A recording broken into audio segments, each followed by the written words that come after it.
Salam saudara yang dikasihi oleh Yahweh. Kita bersyukur di minggu kedua bulan Maret ini masih diberikan kuat dan sehat. Dan saat ini kita mau dengarkan firman Yahweh, kita berdoa terlebih dahulu.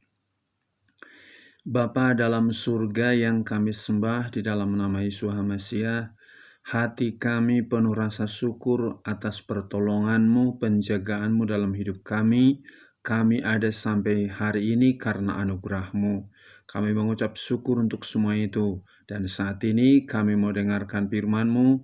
Roh Kudus urapi kami agar kami dikuatkan lewat firman-Mu. Kami sambut firman-Mu dalam nama Tuhan Yesus kami berdoa. Haleluya. Amin.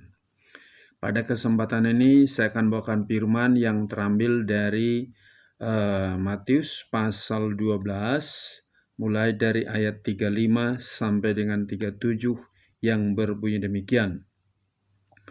Orang yang baik mengeluarkan hal-hal yang baik dari perbendaharaan hati yang baik, dan orang yang jahat mengeluarkan hal-hal yang jahat dari perbendaharaan yang jahat. Namun aku berkata kepadamu bahwa setiap perkataan sia-sia yang sekiranya orang-orang akan membicarakannya, tentang perkataan itu mereka harus mempertanggungjawabkannya pada hari penghakiman. Sebab atas dasar perkataanmu kamu akan dibenarkan, dan atas dasar perkataanmu kamu akan dipersalahkan. Saudara yang dikasihi oleh Yahweh, manusia diberikan oleh Yahweh kemampuan untuk berpikir, berkata-kata, bertindak dalam hidup sehari-hari.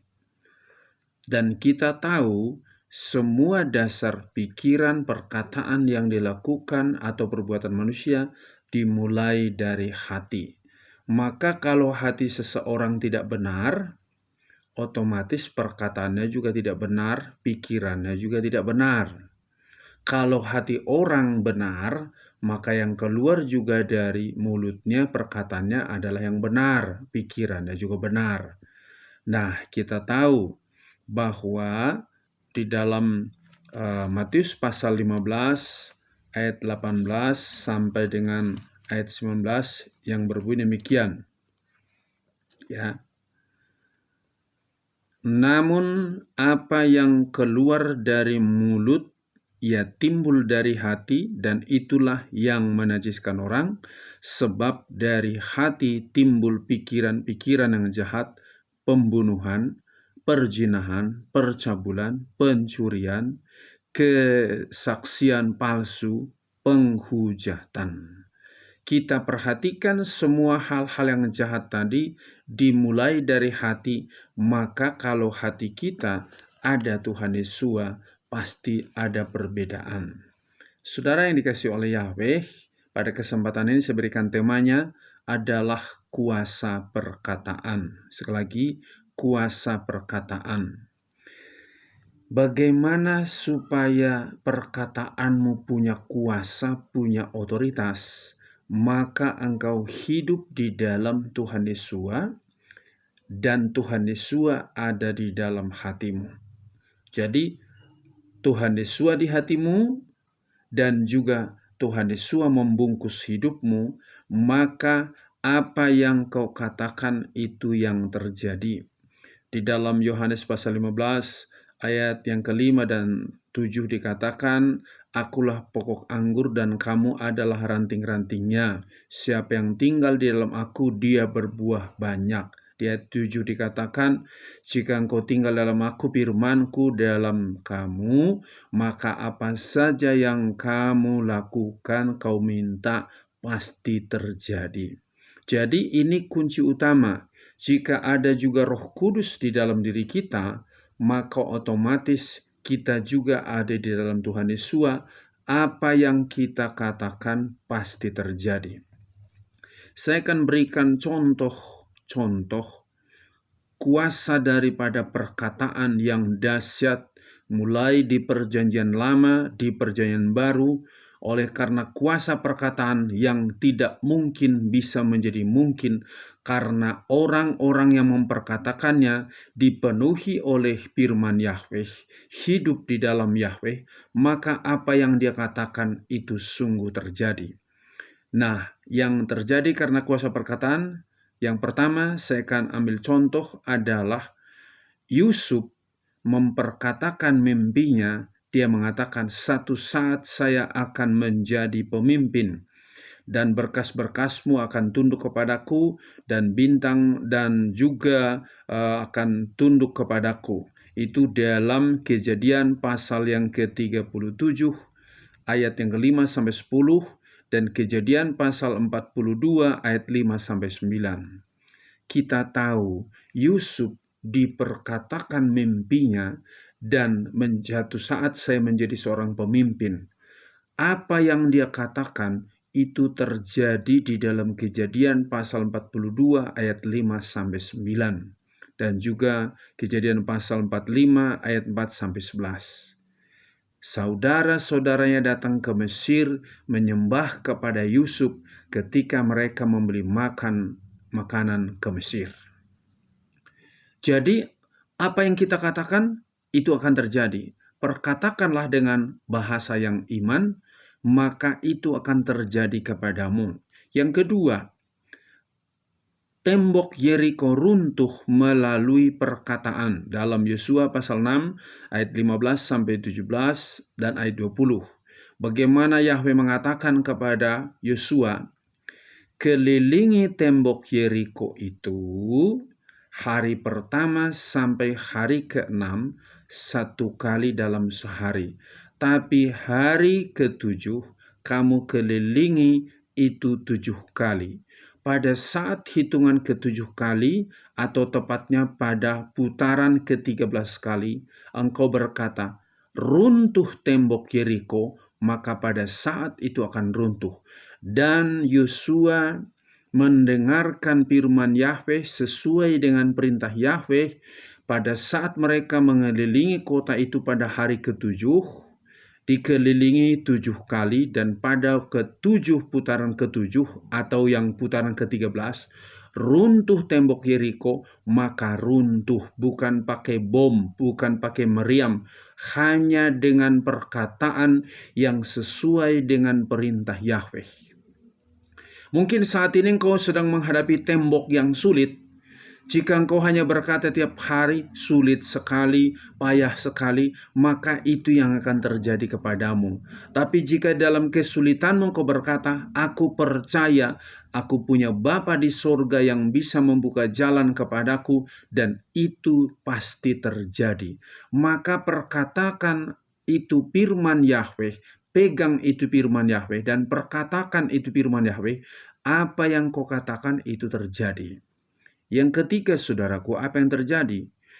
Yaitu seorang wanita yang sudah sakit pendarahan selama 12 tahun.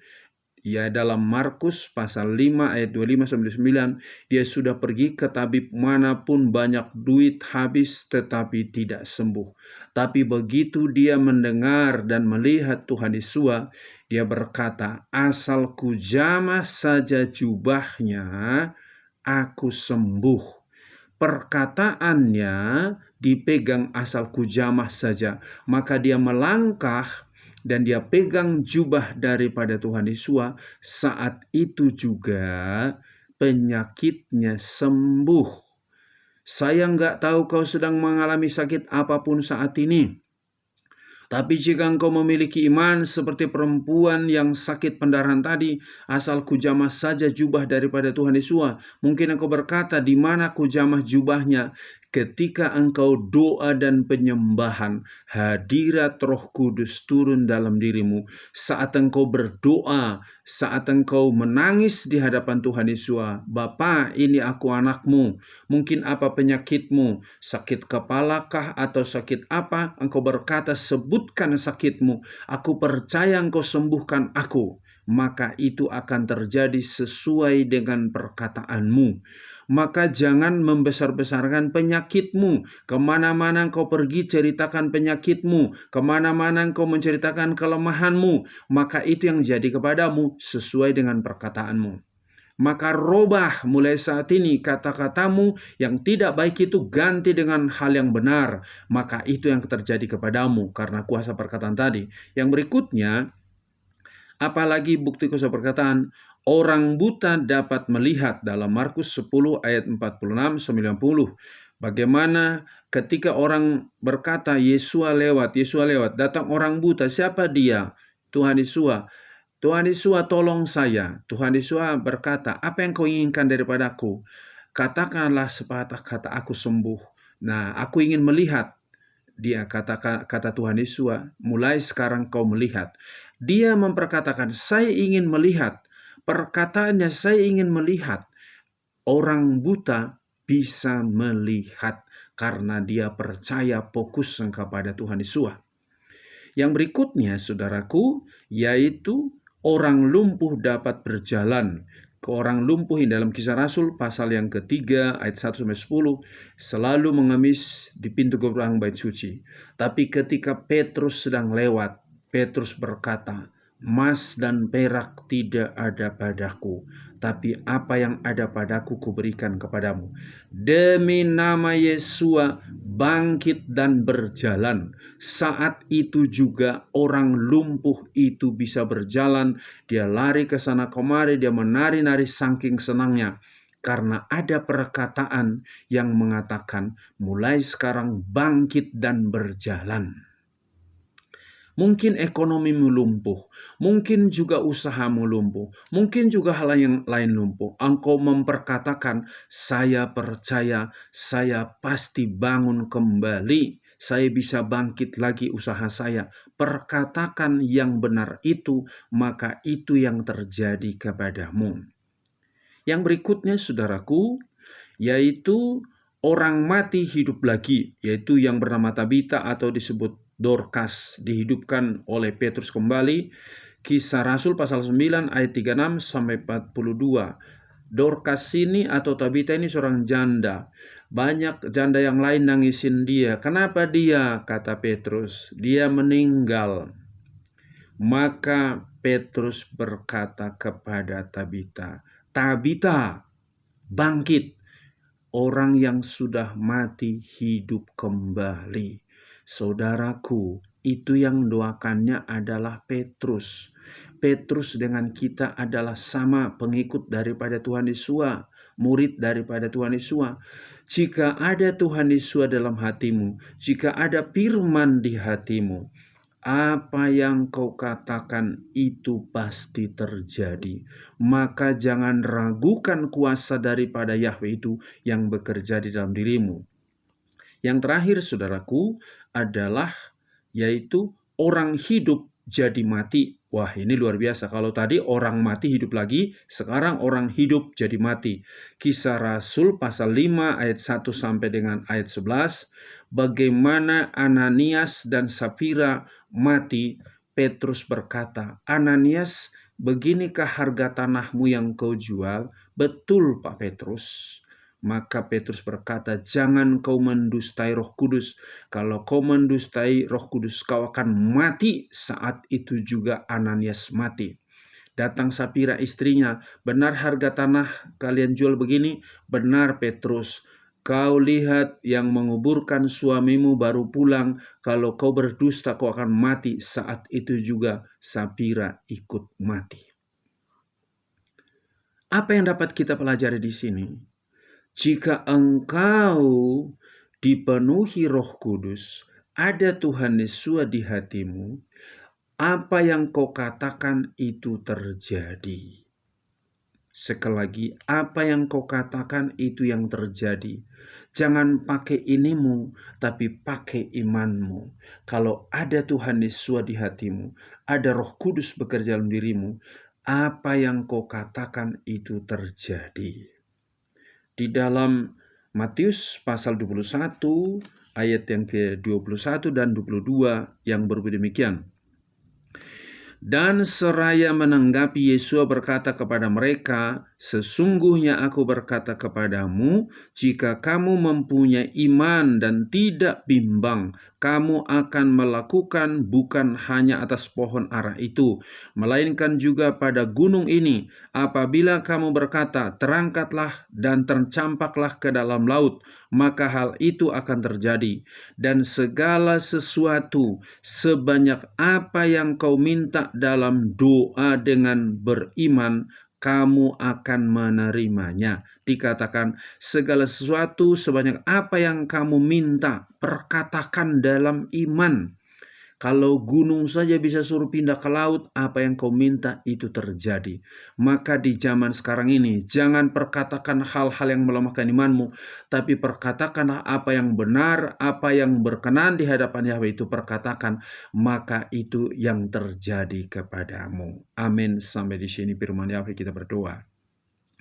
Bapa dalam surga, terima kasih atas firman-Mu ini yang telah mengingatkan kami kembali bahwa kami adalah milik-Mu, anak-Mu, kami di dalam Tuhan Yesus dan Tuhan Yesus dalam kami. Maka apa yang kami perkatakan itu terjadi. Sekalipun menurut akal pikiran manusia itu tidak mungkin, tapi kami pegang janji firman-Mu karena Engkau di dalam kami dan Engkau memberikan otoritas kepada kami. Apa yang kami minta, maka Engkau kabulkan. Terima kasih buat firman-Mu ini. Tanamkan dalam hati anak-anak-Mu, supaya iman mereka bangkit kembali, dan mereka mulai memperkatakan bahasa iman yang tidak mungkin menjadi mungkin, Bapa. Terima kasih. Berkati Bapak-bapak, ibu-ibu, pemuda, remaja, anak-anak, supaya Engkau bangkitkan imannya, yang sakit Engkau sembuhkan, yang lemah Engkau kuatkan, yang tidak ada jalan buka jalan. Jika Engkau bisa meruntuhkan tembok Yeriko, Engkau juga bisa meruntuhkan penghalang jalan hidup mereka. Terima kasih Bapa. Berkati bangsa negara kami, berkati pemerintah kami, berkati seluruh gereja-Mu, persatukan semua hamba-hamba-Mu, persatukan. Terpuji-pujilah nama-Mu. Di dalam nama Tuhan Yesus akan berdoa. Haleluya. Amin. Salam. Yahweh berkati.